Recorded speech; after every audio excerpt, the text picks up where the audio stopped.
got on the train with $200. He couldn't see any harm in a friendly game of cards. What if the other men were strangers? And take Joe Collins. He's got a nice wife at home.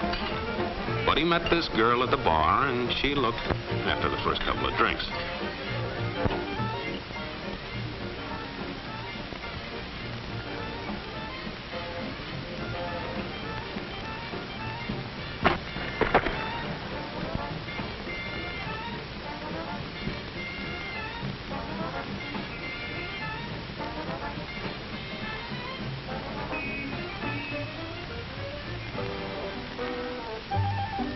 There's a good old-fashioned word for people like this. We call them suckers. And there are other people. People who stay up nights figuring out how to take away what they've got. There are all kinds of games. Mike here, for instance. He's got everything in me. He's young, he's healthy, got a job. And he's got plenty of food. Big factories to make things a man can use. Big cities to do the business of a big company. And people, lots of people. Enough to work the farm and build the factories, dig the mines, run the business. All kinds of people. People from different countries with different religions, different colored skins. Free people. They can live together and work together and build America together because they're free. Free to vote, to say what they please, go to their own churches, to pick their own jobs. Yeah, Mike's got something, all right. He's got America. But there are guys who stay up nights figuring out how to take that away from him. I happen to know the facts. Now, friends, I'm just an average American. But I'm an American. And some of the things I see in this country of ours make my blood boil. I see people with foreign money. I see Negroes holding jobs that belong to me and you. Now, I ask you, if we allow this thing to go on, what's going to become of us real Americans? I've heard this kind of talk before, but I never expected to hear it in America. This fellow seems to know what he's talking about. What are we real Americans going to do about it? You'll find it right here in this little pamphlet. The truth about Negroes and foreigners. The truth about the Catholic Church.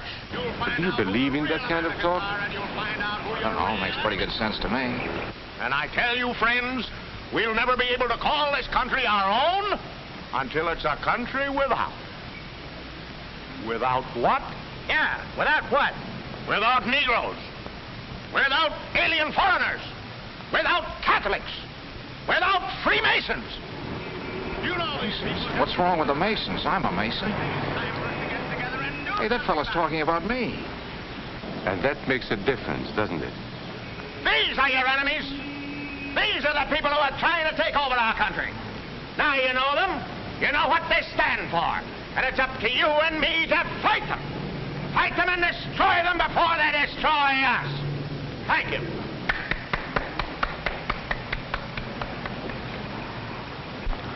Before he said Masons, you were ready to agree with him. Well, yes, but he was talking about... What about those other people? But in this country, we have no other people. We are American people. What about you? You aren't American, are you? I was born in Hungary, but now I am an American citizen. And I have seen what this kind of talk can do. I saw it in Berlin. What were you doing there? I was a professor at the university. I heard the same words we have heard today. But I was a fool then. I thought Nazis were crazy people, stupid fanatics. But unfortunately, it was not so. You see, they knew that they were not strong enough to conquer a unified country. So they split Germany into small groups. They used prejudice as a practical weapon to cripple the nation. Of course, that was not easy to do. They had to work hard to do it. You see, we human beings are not born with prejudices. Always they are made for us. Made by someone who wants something. Remember that when you hear this kind of talk. Somebody's going to get something out of it, and it isn't going to be you. This is not classroom theory. I saw it happen. I saw it first in Berlin in 1932. 5 young men that I knew were standing in the crowd listening to the Nazi speaker. Eric was a Catholic. Anton, a student of mine, was a Jew. Heinrich owned a small hardware store. Karl was a farmer. And Hans was an unemployed metal worker. To all you Aryan Germans, I say it is time you inherited the nation which rightfully belongs to you. To you alone belongs the glorious destiny of the Greater Germany. The Nazi Party will provide land for the farmer, work for the worker, and profits for the small businessman. Who is getting these things now? The Jew. The Jew who has stolen our nation and our birthright. Who makes all the money and takes all our jobs? The Jew! He must be shunned. He must be ostracized. He must be eliminated. And the Catholics. We don't want our great nation run by a foreign church. We Germans will know what to do with these people when the time comes. They and their faith must be destroyed. Then there are the Freemasons. In Germany, we have no place for secret societies. There will be only one society, and that is the Nazi Party. There will be no secrecy about that in the new Greater Germany. One by one, he attacked each minority and he split them off one from the other. These men were all fellow Germans when they came here today. Now they were split into rival groups, suspicious of each other, hating each other. They were being swindled, all of them. But the man who was really being fooled was Hans. He was pure German, according to Nazi standards. To him they promised everything, and he fell for it. That's how Hans became a Superman. They gave him a uniform and they pumped up his ego. He wasn't just a little fellow out of work anymore. He was a member of the master race. Hans and thousands of others like him, all playing a sucker's game. They gambled with other people's liberty, and of course they lost their own.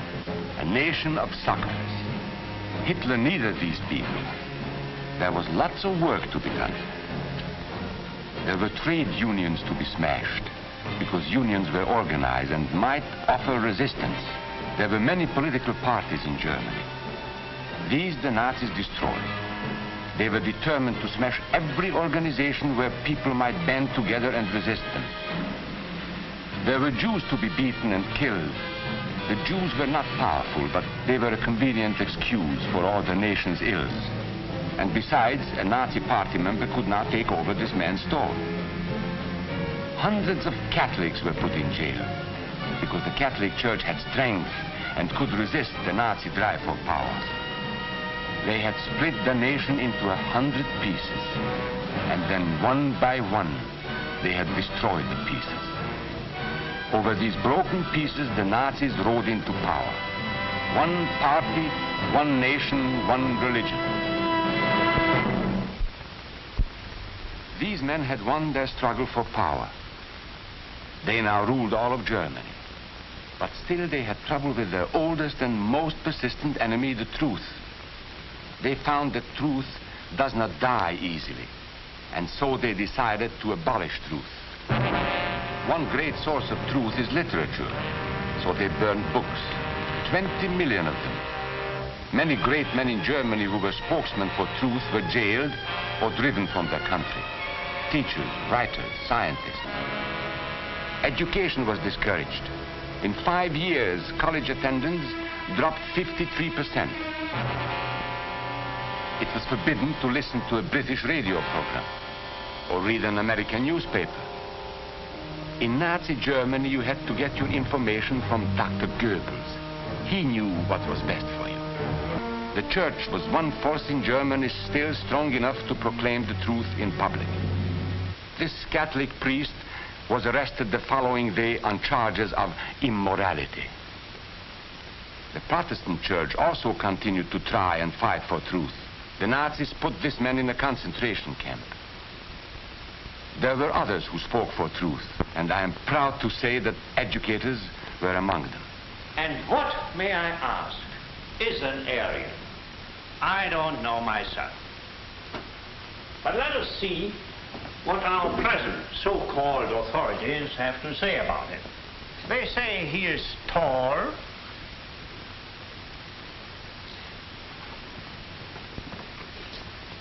slender,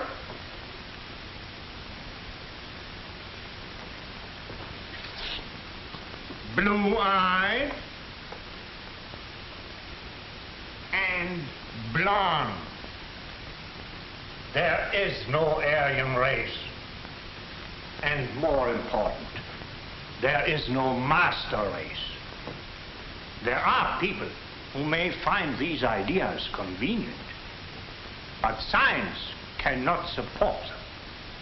There is no scientific proof that there's any correlation between a man's racial characteristics and his native ability or character.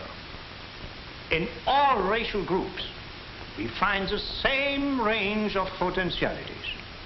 We find idiots and geniuses. We find criminals and philanthropists. We must judge each man as an individual and not by the color of his skin or his eyes or by the length of his nose.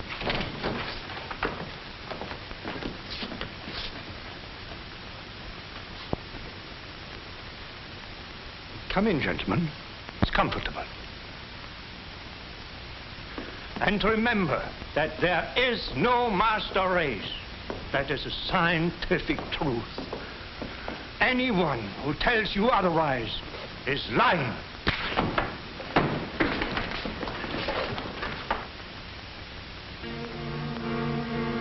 And so for all practical purposes, truth had been abolished in Germany. A lot of my German friends wondered what had hit them. How did it happen? Where did it start? It started right here. And this was where it could have been stopped. If those people had stood together, if they had protected each other, they could have resisted the Nazi threat. Together they would have been strong. But once they allowed themselves to be split apart, they were helpless. When that first minority lost out, everybody lost out. They made the mistake of gambling with other people's freedom. Now let's see how those bets paid off. Karl the farmer was gambling on a better life for himself. What he got was extra hours of back-breaking work, as much as 100 hours a week. He was forced to stay on his land and produce what he was told to produce, because now Hitler was preparing for war. For Heinrich, who owned a hardware store, the bet didn't pay off either. 104,000 small businesses were closed in 2 years. And for Hans, conditions hadn't improved any. He had a job now in the munitions factory, but he worked long hours for little pay. The working conditions grew increasingly bad. And even though he didn't like the job, he wasn't permitted to leave it. And when Hitler decided the time was right, Germany went to war. Not by declaring war, but by a carefully prepared sneak attack. Once again, Hitler needed Hans to do his dirty work. Hans was an expert at brutality this time, and Hitler had decided to use Hans and his brutality against other peoples, the Czechs, the Poles, the French, the Russians. But in the crucial test of war, Hitler's race theories didn't pay off. His pure-blooded supermen were defeated by the mongrel armies he despised. By the British of El Alamein.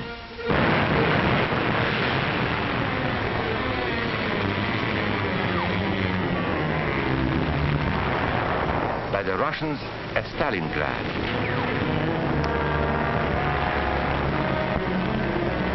Then on D-Day by American soldiers of every color and religion, who smashed across the Normandy beaches and drove on through to the heart of Germany.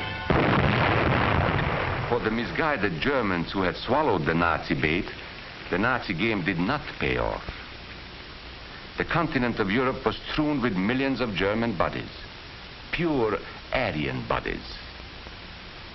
Karl, the farmer, was left in the snow outside of Moscow. Heinrich stayed in Italy at Salerno. And Hans, who was going to rule the world, got only a little patch of Normandy that he could call his own. We must never let that happen to us or to our country.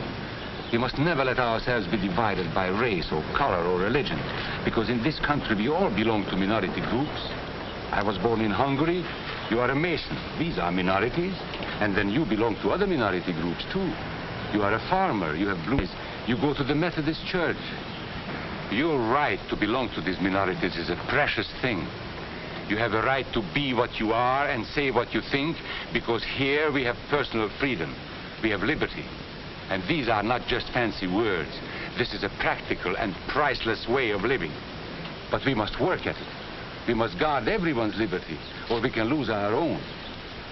If we allow any minority to lose its freedom by persecution or by prejudice, we are threatening our own freedom.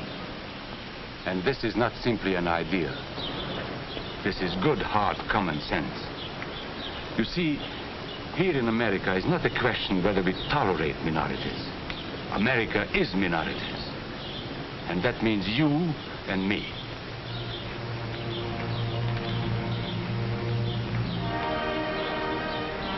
So let's not be suckers. We must not allow the freedom or dignity of any man to be threatened by any act or word. Let's be selfish about it. Let's forget about we and they. Let's think about us.